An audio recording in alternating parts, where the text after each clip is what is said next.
ఈ మధ్యకాలంలో మీ మీద ట్రోలింగ్ ఎక్కువగా నడుస్తోంది. ముఖ్యంగా ఈ కిరాక్ ఆర్పి లాంటి స్టేజ్ ఆర్టిస్టులు కూడా పెద్ద ఎత్తున విమర్శలు చేస్తున్నటువంటి పరిస్థితి. అతనైతే తన స్థాయి మర్చిపోయి సీనియర్ కాంగ్రెస్ నేత, సీనియర్ వైఎస్ఆర్ కాంగ్రెస్ పార్టీలో ఉన్నటువంటి నేత, మాజీ మంత్రి బొత్స సత్యనారాయణ కూడా విమర్శించినటువంటి పరిస్థితి కిరాక్ ఆర్పి లాంటి వ్యక్తులు. సో ఇటువంటి ట్రోలింగ్‌ని, మీ మీద వస్తున్న ట్రోలింగు, సీనియర్‌లపై వస్తున్నటువంటి ట్రోలింగ్‌ని పై మీరిచ్చే సమాధానం?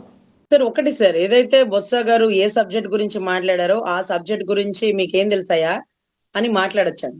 ఏంటి రజనీ అంతే. గారు పోలవరం గురించి చెప్తున్నారు, ఏం తెలుసు మీకు పోలవరం గురించి ఆ అని మీరు అడగచ్చండి, బాగుంటది. హ్మ్. అంతేగాని రజనీ గారు వైసీపీలోకి వెళ్ళిపోయారు తెలుసా, లేకపోతే రజనీ గారు ఇప్పుడు ఎక్కడున్నారో తెలుసా, లేకపోతే రజనీ గారు వాళ్ళ అత్తగారు ఏంటో తెలుసా, రజనీ గారు భర్త గారు ఏంటో తెలుసా, మీకు హ్మ్. ఎందుకయ్యా? నా ఫ్యామిలీ బ్యాక్గ్రౌండ్ రాయడానికి మీరేమన్నా రైటర్లా? హ్మ్. మీకేం పని లేదా? నేను ఏ సబ్జెక్ట్ మాట్లాడుతా నా సబ్జెక్ట్ మాట్లాడాలా. ఈవెన్ దో నేను ఏ రోజు ఎక్కువ తక్కువ మాట్లాడిన కానీ మొన్న బొత్స గారి గురించి మాట్లాడలేదండి. ఆయనలో ఉండే లోపాన్ని ఎత్తి చూపించినాడు ఆర్పి. అక్కడ చాలా మనసుకి టూ మచ్ ఎంత అండి అది. బాధ. టూ మచ్ అది. అసలు నేను నిజంగా సార్, ఆయన ఎంత గొప్ప నాయకుడు అంటే ఆయన ముఖ్యమంత్రి అవలేకపోయాడు, అది దౌర్భాగ్యం ఒక్కటే. కానీ ఎగ్జాక్ట్‌లీ. చంద్రబాబు గారితో సరి సమానమైన వయసు గల వ్యక్తి కాంగ్రెస్ పార్టీకి కానీ, ప్రజారాజ్యానికి కానీ, కాపు కులంలో ఎక్కడ సమస్య వచ్చినా కానీ ఆయన అసలు హ్మ్. పార్టీలకి, కులాలకి అతీతంగా ఆయన్ని ఓడించినటువంటి శత్రువు ఆయన దగ్గరకు వచ్చి సహాయం అడిగినా చేయండి అయింది. ఏంటి ఏం దాని గురించి ఆలోచన, అయిపోయింది అది అయిపోయింది, మీరు తీసుకోండి సార్ ఆ కాంట్రాక్ట్ మీరు తీసుకోండి, ఏం కాదు అవును. పిల్ల పెళ్లి చేసుకోవాలనుకుంటున్నారుగా అది తీసుకోండి, ఏమవుతుంది నువ్వు ఆగనే, ఏది పొద్దుగూకులు గొడవలు ఎందుకు, అప్పుడేదో అన్నాడే అనుకో, కానీ కానీ తీసుకో అమ్మాయి పెళ్లి ఉందన్న ఈ కాంట్రాక్ట్ నువ్వు తీసుకోపు, రోడ్ వేసుకోపు అని. అంత గొప్ప చతురత గల వ్యక్తి కాబట్టి ఆయనకి ఎప్పుడు ఎదురు ఉండదండి. ఆయన అవును. సవ్యసాచి అంటారు. అంత గొప్ప వ్యక్తి ఆ లోపంతో కూడా అంత భాష మాట్లాడుతూ జనాల మనసులు గెలుచుకున్నాడంటే ఎంత స్థాయి సార్. హ్మ్. నాదెంత, లేకపోతే ఆర్పి గారిది ఎంత స్థాయి సార్. నేను అందుకే హ్మ్. ఆర్పి గారిని ఎప్పుడు అనను. నాకు ఆర్పి గారు బాగా పర్సనల్ గా కూడా తెలుసు. పాపం ఎప్పుడప్పుడు ఫోన్ మాట్లాడుతుంటా నేను. నువ్వెంత, నీ బతుకెంత, నీ స్థాయి ఎంత, నువ్వెవరా మాట్లాడడానికి బొత్స గారి గురించి అని ఎందుకన్నానంటే, హ్మ్. నువ్వు ఆయన్ని విమర్శిస్తుంటే నువ్వెంత, నీ బతుకెంత అని ఉండేదాన్ని కాదు. ఆయనలో లోపాన్ని మాట్లాడు. అన్ని యాహ్! అవయవాలు ఉన్న మనం ఎక్కడున్నాము? అన్ని అవయవాలు, అన్ని ఆరోగ్యంగా ఉన్న మనం ఎక్కడున్నాము? లోపంలో ఉన్న ఆయన ఏ స్థాయిలో ఉన్నాడు? ఎంత కష్టపడి ఎన్ని ఒడిదుడుకులు దాటితే ఆ స్థాయికెళ్తాడు? అలాంటి వ్యక్తి గురించి మాట్లాడే వయసు నీది నాదా? ఆ! హ్మ్.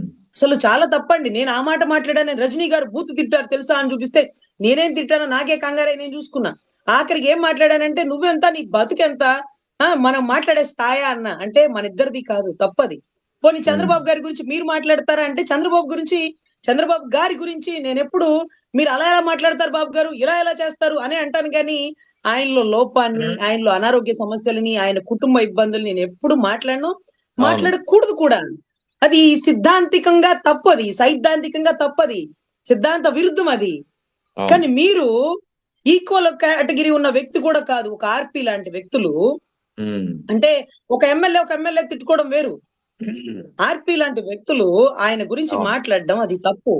మీ స్థాయి, నా స్థాయి కాదది. సో, నేను ఆర్‌పి గారికి నిజంగా అన్న తప్పన్నా, మీరలా మాట్లాడకూడదు. ఒక వ్యక్తిని విమర్శించండి. కానీ ఆ హ్మ్. వ్యక్తిలో లోపాన్ని విమర్శించినారనుకోండి, అది పాపం మనకి, హ్మ్. మన బిడ్డలకు కొట్టేస్తుంది.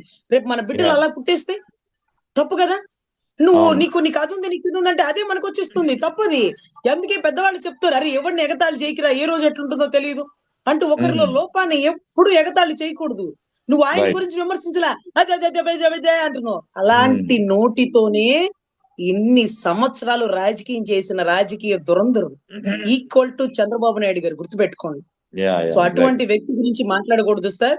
ఆడబిడ్డలం, రైట్. మేము మాట్లాడామనుకోండి, మేము పోలవరం గురించి అడిగాం, మీరు సమాధానం చెప్పండి. రీయింబర్స్‌మెంట్ గురించి అడిగాం, సమాధానం చెప్పండి. హ్మ్. అప్పుడు క్లారిటీ వచ్చేస్తుంది. రజనీ గారు అలా, రజనీ గారు ఇలా అనేటప్పటికి ఏమవుతుందంటే, జనాలకి అనవసరంగా నా మీద సానుభూతి కలిగిస్తున్నారు. చూసారా మేడం యాహ్! వాళ్ళు అలా మాట్లాడతారు, వాళ్ళ బతుకే అంత. వాళ్ళ కమల్ హాసన్, జగన్నాథరాజు చక్రాలంటే కమల్ హాసన్‌కే క్యారెక్టర్ లేదన్నోళ్ళు, అలాంటి బతుకు గల్లోళ్ళు అలాంటి కాకపోతే ఎలా మాట్లాడతారు అంటే, సార్ ఇదంతా చంద్రబాబు గారికి తెలుసు సార్, తెలియక జరుగుతది సార్ వాళ్ళలా. ఆయనైతే యాక్చువల్లీ ప్రోత్సహించరు ఇవంతా. కాకపోతే ఈ రైట్. సోషల్ మీడియా ఇలాగే చేస్తుంటారు. ఎనీవే కంట్రోల్ అవుతారులెండి వాళ్ళు. అవ్వకపోతే నష్టం ఎవరికీ? నాకుండదు. ఎందుకంటే నేను ఆ వీడియోస్ చూడను. చూసిన వాళ్ళెవరు నన్నడగరు. నా గురించి క్యారెక్టర్ డిగ్రేడ్ చేస్తే నేనేమన్నా ఎమ్మెల్యేనా? నేనేమన్నా పార్టీ అధ్యక్షురాలా నా ఓట్లు పడిపోవడానికి? యాహ్! సో, దయచేసి మీ వాల్యూ, మీ పార్టీ స్టాండర్డ్స్‌ని మీరు తగ్గించుకోకండి.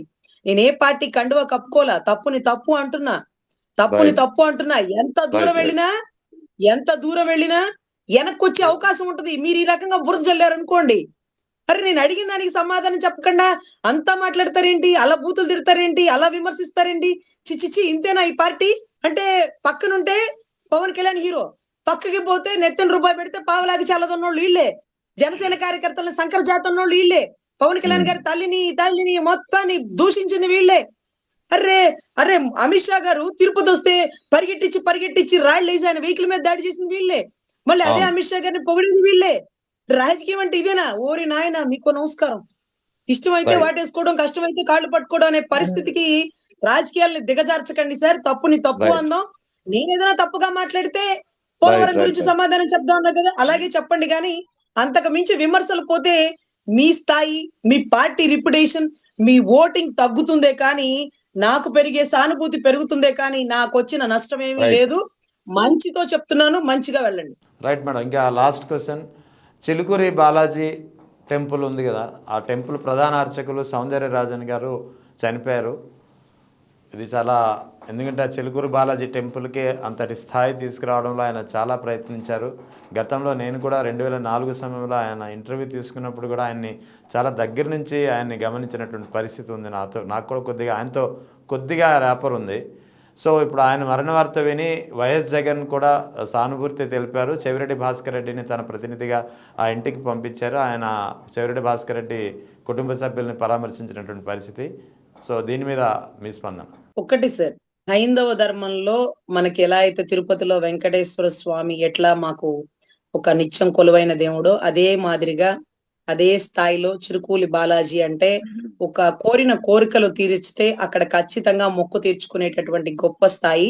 మేమైతే వెంకటేశ్వర స్వామి అంటాం సార్, వాళ్ళైతే బాలాజీ అంటారు.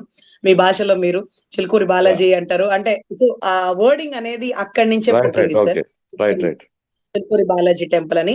సో ఎనీవే, చెవిరెడ్డి భాస్కర్ రెడ్డి గారికి సంబంధించినటువంటి వాళ్ళు వెళ్ళి పరామర్శించడం అంటే అందరినీ గమనిస్తున్నారు, ఎవ్వరిని తక్కువ చేయరు, ఎవ్వరికి వారి వారి స్థాయిని గుర్తిస్తారు, అందరినీ ఒకేలాగా చూస్తారు అనడానికి ఇది ఒక నాందిగా చెప్పుకోవచ్చు అండి. అదే మాదిరిగా పవన్ కళ్యాణ్ గారు ఎవరైనా పంపించారా, లేకపోతే ఆయనే పర్సనల్ గా వెళ్ళారా, లేకపోతే చంద్రబాబు గారు ఎవరైనా పంపించారా, వాళ్ళే పర్సనల్ గా వెళ్ళాల్సినటువంటి బాధ్యత అండి. ఎందుకంటే ఎస్ వీళ్ళు పేరుకి ఆంధ్రాలోనే ఉంటారు, కానీ వీళ్ళ ఆస్తిపాస్తులు, వీళ్ళ కట్టడాలు, హైదరాబాద్ వీళ్ళకి సంబంధించినవన్నీ హైదరాబాద్ లోనే ఉంటాయి కాబట్టి, సో వీళ్ళకి హైదరాబాద్ లో ఎక్కువ కనెక్షన్, ఎక్కువ బాలాజీ టెంపుల్ కి సంబంధించిన వాళ్ళతో కూడా వీళ్ళకి సన్నిహిత సంబంధాలు, హోమాలు, యజ్ఞాలు చేపిస్తారు. రైట్ కాబట్టి ఇటువంటి సమయంలో ఖచ్చితంగా అందరు నాయకులు రాజకీయాలకు అతీతంగా హైందవ ధర్మాన్ని కాపాడేటటువంటి ఆ స్వామీజీ గారు ఎవరైతే ఉన్నారో, ఆయన చనిపోయిన దానికి ఖచ్చితంగా సంతాపాన్ని తెలియజేస్తూ అందరూ పరామర్శించాల్సినటువంటి బాధ్యత అయితే ఉంటుంది సార్.